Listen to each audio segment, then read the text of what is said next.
Hello students, we are dealing with the chapter measurement of national income, and in today's video lesson I am going to start with the problem of double counting and how to solve the problem of double counting.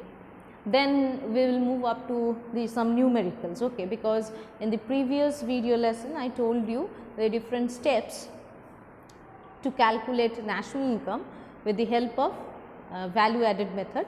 So, today we will practice some numericals. Okay.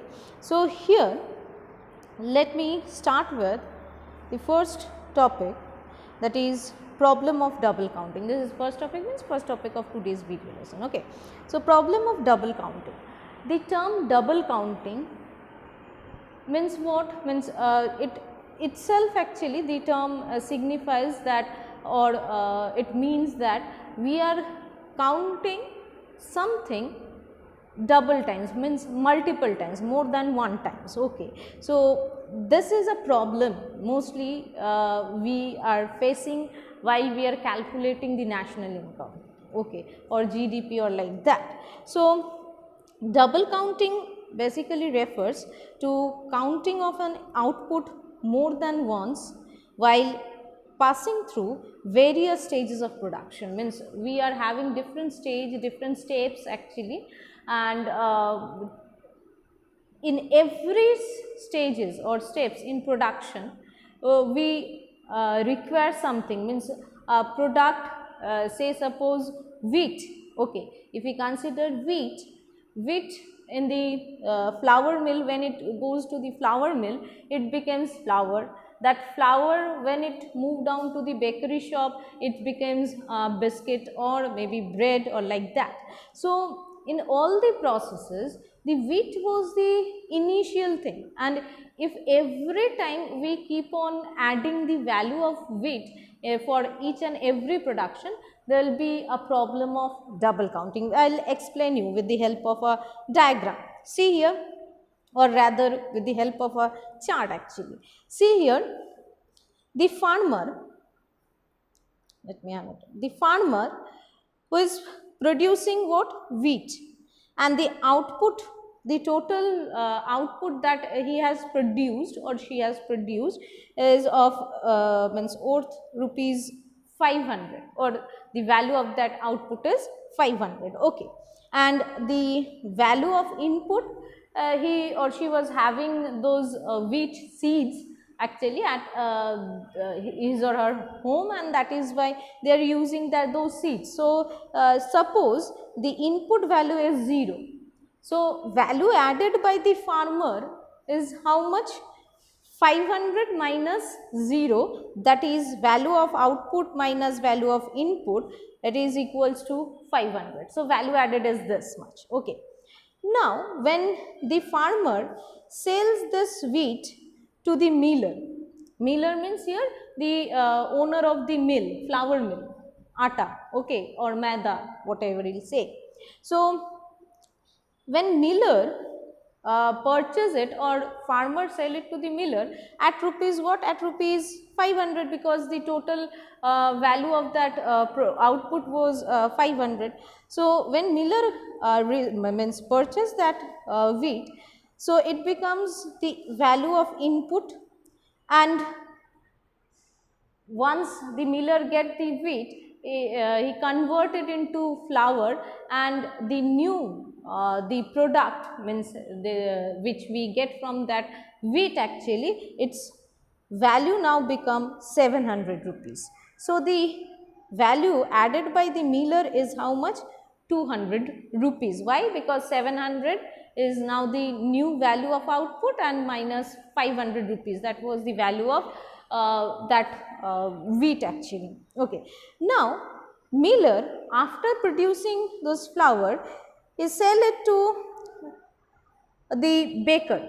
Okay. There is a baker who is having a bakery shop, and he is producing bread, suppose he or she is producing bread, and that baker purchased that flour at rupees 700. Okay. So, this is the input value, and once he or she make the bread out of that wheat, its value become 1000 rupees. So, value added by the baker is how much? 300 rupees. 1000 minus 700 is the 300 rupees. Okay. Now, when consumer, the final one, means suppose me, you or anybody, means we are the consumers, when we went to the baker's shop and we are purchasing those bread at rupees 1000. Okay. This 1000 includes the value of the wheat, the value of the flour, the value of the bread, everything. If you means while you are calculating the total output or like that, if you add this, let me clear first, add this 500, then 700 and 1000, you will get how much? You will get 2 just a minute, you will get 2200, 1000 plus 500 plus 700, if you add this, all this. But if you think that this is the main total output value, then you are wrong, because this is not the correct method. Here we are calculating the same amount multiple times, because this 700 already includes this 500 rupees, and this 1000 rupees already includes this 700, which already has included that 500 rupees actually. Okay. So, here we have to be very cautious that we should not add or we should not include the price or the value of the intermediate products. It may be in any production unit, any different phase, but we should not include the value of the intermediate products. So, how we can avoid it? The final output method, we can use that method. What is that method? Here we have to add only, or we have to consider only the value of the final goods. Means if the wheat are being purchased by a final consumer for as a final consumption, means suppose we went to the farmer and we purchased that wheat for our home, for our personal use, then that value might come under the national income or the calculation process actually. Otherwise, if that farmer sell his product or her product to the another factory or another industry for further production or for reselling purposes, then those things means, that means the intermediate goods, okay, that time it will become a intermediate good for the new person, and that intermediate goods value we should not include the value of those intermediate goods. Okay. Now, the another method you can use, that is value added method. What is that value added? Means every time we will check the value added by the each and every producer, or in each and every stage of production, we will take those value added, and once we will add those value added, we will get what? The main value. Like, let me move up to the previous slide so that I can show you. Here see, the value added by the farmer is 500, the value added by the miller is 200, and the value added by the baker is 300. So, if we add this, we will get the actual value. Okay. If you add this 3, that will give you a wrong answer, because at this time we will counting the same thing for multiple times, or we are adding the same value multiple times. Clear? So, we can use that value added method. Let's so this is how we can solve the problem. So, main thing is what? You need to keep in mind that always we should add the value of final goods, we should not include the value of the intermediate goods. Okay. Now, let us move on to the numerical practice. Let us see what is the numerical. See, there is a table and the table some particulars are given along with its value. Okay. See, the first one is sales, then opening stock, closing stock, purchase of intermediate products, purchase of machinery and subsidies, all these are given. Now, what you have to do is you have to calculate GVA at FC, that is gross value added at factor cost. Now, how you can calculate it? See the solution.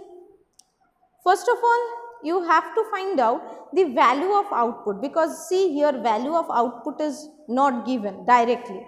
So, you have to calculate the value of output which you can get by adding sales, here sales is given, and by the help of opening stock and closing stock. We can calculate the change in stock, means you can separately calculate the change in stock, okay, then you can add it with the sales, or else you can do it directly here. That value of output we know from the formulae that we have discussed in the last lesson, that value of output is equals to sales plus change in stock, which is equals to sales plus change in stock is not directly given here. So, we have closing stock and opening stock. So, change in stock means closing stock minus opening stock. So, in this way, if we put the values of all these terms actually or particulars, we will get what in this way, value of output. So, sales is how much, 500, so we put 500 here, plus closing stock is 20, so we put 20 here, and then minus opening stock. So, minus opening stock's value is 30, so we put 30 here. Okay. And one thing you need to remember, if there is any negative sign over here, you have to consider that as well during the calculation. Here luckily you do not have, all the positive values are given, but suppose if there is any negative value given, means negative sign is there, then you have to include that as well. So, if once you calculate this, you will get how much, 490 rupees in crores. Okay. Now, what we have to do is we have to calculate value added firstly. So, for value added already we have calculated value of output. Now, we need what, intermediate consumption. Okay. So, intermediate consumption is what, or how we can calculate? For that we need to check that what are the particulars we are having through which we can calculate this intermediate consumption. See, purchase of intermediate products, this is your intermediate consumption. Now, you can say, ma'am, purchase of machinery is also there, so should we include that? No, we should not include, because you know that machineries that have been installed by the factory, that is the final good. It is an investment or capital good actually, which is a part of final good. So, we should not consider the value of the final goods here, okay, or final investment actually by them. So, we have to only deduct the intermediate consumption. Okay. So, intermediate consumption here we will consider only this one, okay, 300. So, intermediate consumption is equals to purchase of intermediate products, that is equals to 300. Okay. Now, we can easily calculate the value added. Therefore, the value added is equals to value of output minus intermediate consumption, where your value of output is how much, this 490 rupees, this one. So, 490 minus intermediate consumption is 300, so minus 300. So, what you get, rupees 190, okay, if you calculate it. Now, from this value added we can easily see, here only the data of a single company is given or the single sector is given. So, no need to add all the things here, the only or one single farm is there. So, directly you can write that GV at MP is equals to summation VA, that is sigma VA, or you can say value added, summation of value added or sigma of value added, that is equals to 190 rupees. And what you have to do is you have to find out gross value added at factor cost. So, you have to now convert this GVA at MP into GVA at FC. Okay. So, how you can convert it? So, see GV at FC, what you have to find out, you have to write that particular on the left hand side and the particulars that you are already having, means the value is given, that particular value you have to write on the right hand side. So, here we have written on the right hand side that GVA at MP, gross value added at market price. We have to deduct, means to convert this GVA at MP into FC, GVA at FC. What we need to do, we have to convert this market price into factor cost. So, we have to deduct NIT from it. NIT means net indirect tax. How we can get it? NIT, that is IT minus subsidy. Okay. So, in the next line what we can write? GV at MP minus IT minus subsidy. Okay. So, IT is not given, you can say ma'am here in the particulars IT is not given. So, it is not an issue, then you consider IT, that is indirect tax, as 0, okay, if it is not given there. And if there is no other way to find out the IT, therefore, the value of IT is 0. Okay. So, you can write here the values of GV at MP is this 190 rupees, and IT, value of IT is 0, and this minus become plus. Okay. This minus become plus. So, finally, you can write 190 minus 0 plus 40, because subsidy is given 40. So, once you calculate it, you will get 230 crores. Okay, this is the answer, that is GV at FC is equals to 230 crores. So, in this way you have to calculate, you have to find out each and every particulars, okay, or the thing that is given in the question that you have to find out. Okay.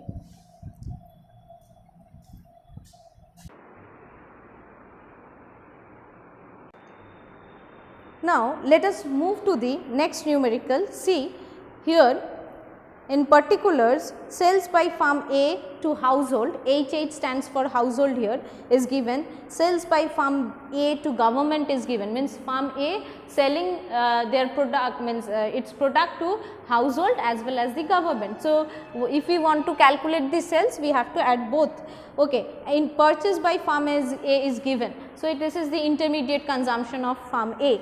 Now, sales by firm B is given and purchase by firm B is also given. Now, what you have to find out? You have to find out the value added, VA stands for value added by firm A as well as firm B.